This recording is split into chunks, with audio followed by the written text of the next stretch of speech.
il s'intéresse alors plus qu'à l'école autrichienne, parce qu'il met aussi dans le pot les ordolibéraux allemands et tout un ensemble d'économistes qu'il appelle l'école de Genève. Alors pourquoi l'école de Genève? Parce que ce sont des gens, donc il y a l'école autrichienne, Hayek, von Mises, et puis il y a donc les ordolibéraux. Donc c'est des économistes allemands qui sont donc ordo, donc ils sont assez favorables à une vision de l'État organisé autour du droit. Il insiste d'ailleurs sur le fait qu'une des grandes caractéristiques de tous ces économistes, c'est qu'ils ont en général fait des études de droit et qu'ils attachent une grande importance à l'articulation entre l'imperium, comme disait Romain, l'imperium, c'est-à-dire le pouvoir politique et le droit, et le dominium, c'est-à-dire la capacité de l'homme à dominer la nature et à s'imposer par rapport à la nature, qui représente l'activité économique privée.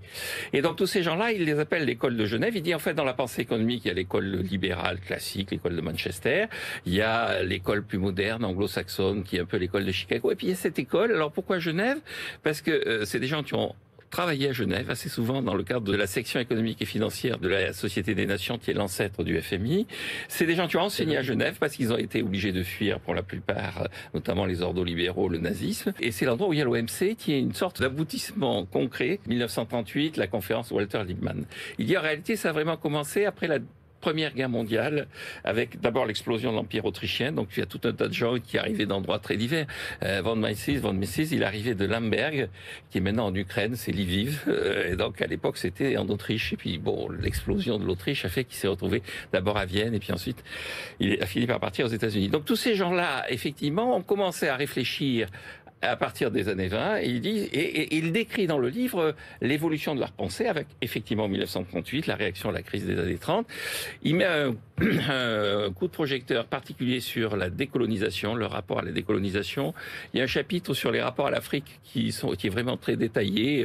Bon, il essaie de démontrer qu'ils étaient quand même pas dans une position très défendable vis-à-vis de l'Afrique du Sud, puisqu'ils défendaient l'apartheid. Mais, et donc, il ressort de tout ça, effectivement, l'idée qu'ils ne sont pas libéraux au sens où l'étaient les Anglais du 19e siècle. Ils ont un corpus qui est constitué autour du droit, avec trois nécessités absolues. La première nécessité, il y en a un qui dit ça, il dit il faut se méfier des grèves et de tout ça, de la pression que représente sur l'activité économique, les syndicats, les partis politiques. Il faut défendre le libre-échange, parce que le libre-échange, c'est la forme la plus aboutie de la concurrence. Et il faut se méfier de la démocratie, parce que la conséquence de la démocratie, c'est la dette publique, la multiplication du crédit. Et donc, il faut qu'il y ait une démocratie encadrée par le droit. C'est une description à la fois érudite, oui, assez ardue, il faut quand même s'accrocher, et passionnante sur le plan intellectuel de cette école que l'on caricature assez souvent. Hayek, effectivement, est des personnages centraux. On en parle tout le temps et en général, on lit assez peu ce qu'il raconte.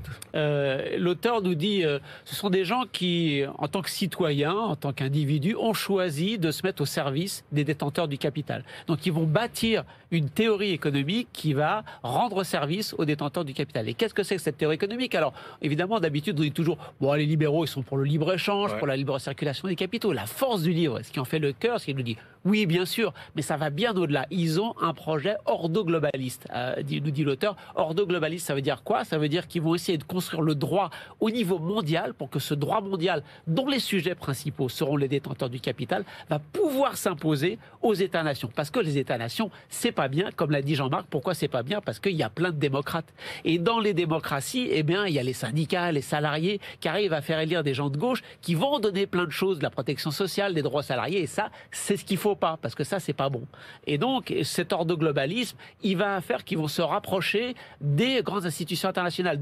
Moi, je découvre que des Hayek, des Mises sont proches de la Société des Nations. On le savait un peu plus, proche de la Chambre de commerce internationale, parce qu'on sait que là, c'est aussi fait pour défendre les droits des détenteurs de capitaux. Le GATT et puis l'OMC. Mais je découvre aussi qu'un Lionel Robbins, qu'un Röpke ont construit des projets de fédération libérale mondiale. Des choses que moi je découvre dans toute cette littérature, mais sur le fond, on en est bien là. Construire un droit mondial qui va s'imposer pour empêcher que les travailleurs, les salariés puissent avoir des droits sociaux. Il va y avoir une bagarre au moment de la création de l'Union européenne. Certains vont dire, attendez, nous on veut un grand marché mondial, là c'est un petit marché régional, la politique agricole commune c'est très protectionniste, c'est pas bien. Et une autre partie des ultralibéraux va dire, si, c'est de l'ordolibéralisme peut-être à l'échelle l'échelle régionale, mais au moins c'est toujours ça, ça l'est à l'échelle régionale. Et puis le livre se termine en disant c'est fini cette période parce que l'OMC est remise en cause. Ouais. Et puis il aurait pu nous dire depuis 2007-2008, avec la crise financière, la mondialisation, le globalisme un peu moins mis en avant. On entend parler de souveraineté, d'autonomie stratégique, etc. Donc on arrive à la fin d'un cycle que l'auteur nous décrit merveilleusement.